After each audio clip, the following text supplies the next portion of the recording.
Okay, so potty training part last. So my potty training journey has not been amazing. I have struggled quite a bit with this toddler. So my daughter, it was quite easy. I was in between homes quite a lot. I was doing short-term sublets. Um, and a few times I was in women's shelters. So I never really potty trained her because I just didn't have the mental strength to do it. So I waited until she was extremely ready. Like I think she was ready for 6 months before I actually did it, and it was one weekend. Really, I decided to do it on a Saturday. She peed, drank the pee. And then, no, I'm serious. She actually drank the pee. She peed, and I think she was so surprised that there's actually water in that bowl. Picked it up and I was so shocked. I just stood there and looked at her. Yeah, that's the kind of mother I am.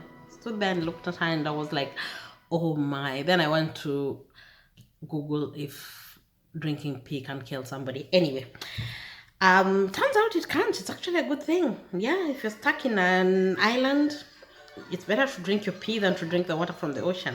I'm wondering where the pee is coming from. I'm wondering, does the pee, when you drink the pee, does it still come out as pee again? So it becomes out as what? More concentrated pee?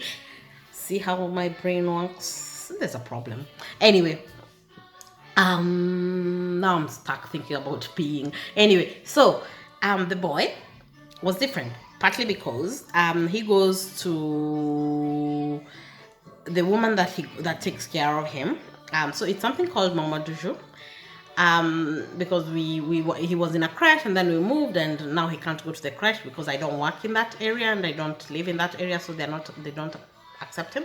So I have to be in the waiting list for a crash here. In the meantime, there's something called Mama Duju, like mother of the day, mother for the day, and so he goes there during the day.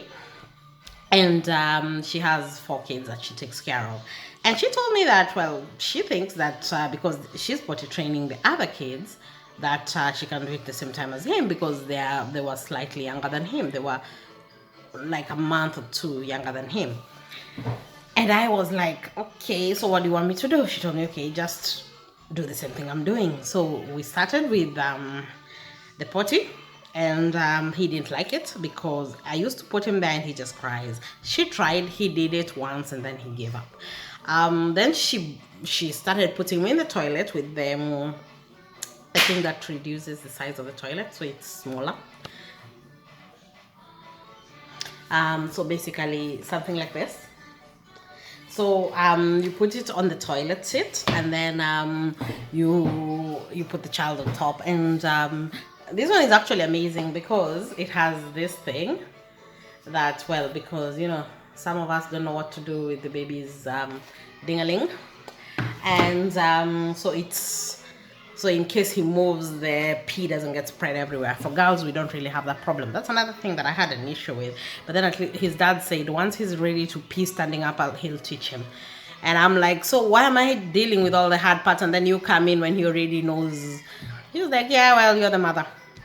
Anyway, so yeah, but I was told something to do with a ping pong ball, that I put a ping pong ball in the toilet because one, it cannot get flushed. I'm not very sure about that. I'm scared about that.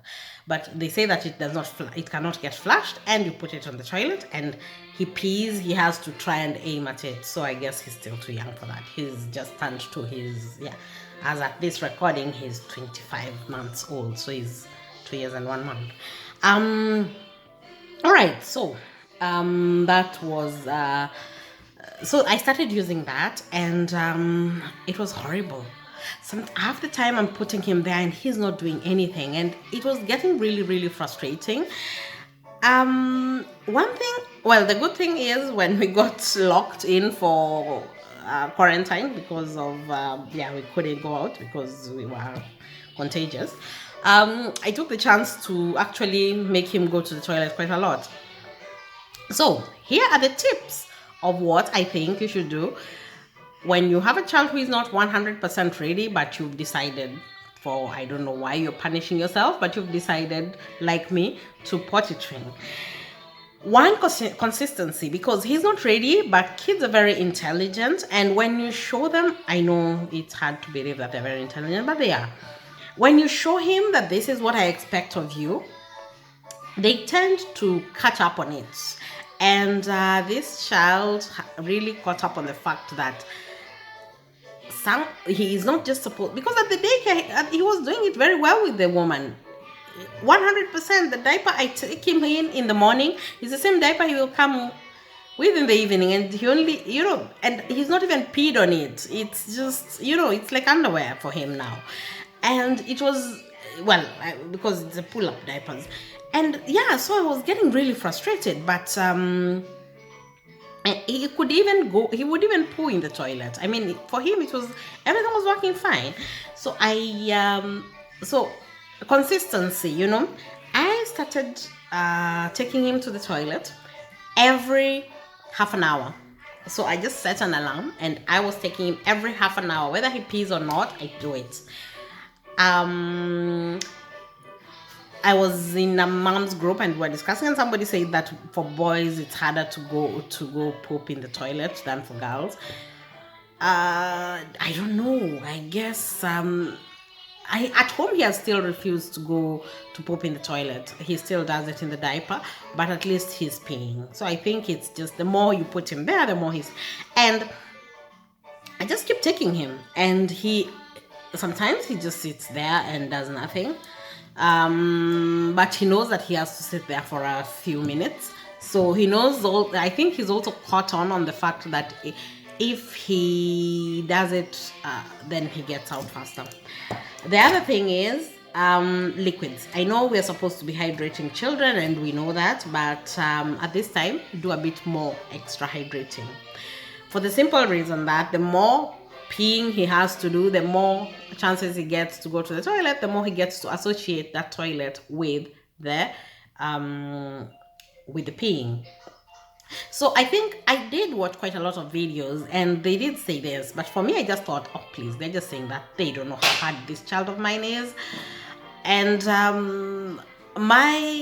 don't think it's that different from child to child. I think my son was a bit on the hard side, and but it worked. And now of course he's still wearing the pull-up diapers, because he's still accidents are a lot, but I'm kind of glad that now it's he's getting a bit more used to it, to an extent that he actually walks to the toilet. He still hasn't figured out completely how to remove his pants, but he goes and he starts removing, and then he screams, "Mama, Bita!" He starts calling out for help. But at least he gets there. By the time you get there, he's already started peeing, but at least he starts. So now we know to look when he's starting to go in the direction of the toilet. He actually goes to the toilet, switches on the light, then starts undressing, and then he realizes, oh yeah, this is that part that I don't really quite know what to do. I'm trying as much as possible, when we're just us, just the family in the house, to just leave him in his pull-up diapers, because that's what is so much easier for him. And then this ring thingy, we put it somewhere where he actually can reach it. So now he knows to put it there, but then he doesn't know how to climb to get to it. There is a stool, and I realized that there are some which come with a stair, which is good, but I don't think I would feel safe yet for him to be climbing by himself. So we are making progress, but I do think that sometimes the child just doesn't like the idea of sitting in a pot which is low. So I think that them sitting in a toilet might be a good idea, or might be the reason why the potty training took a bit longer. But I'm excited that we are finally making progress, and I cannot wait for him to just only need a diaper while sleeping.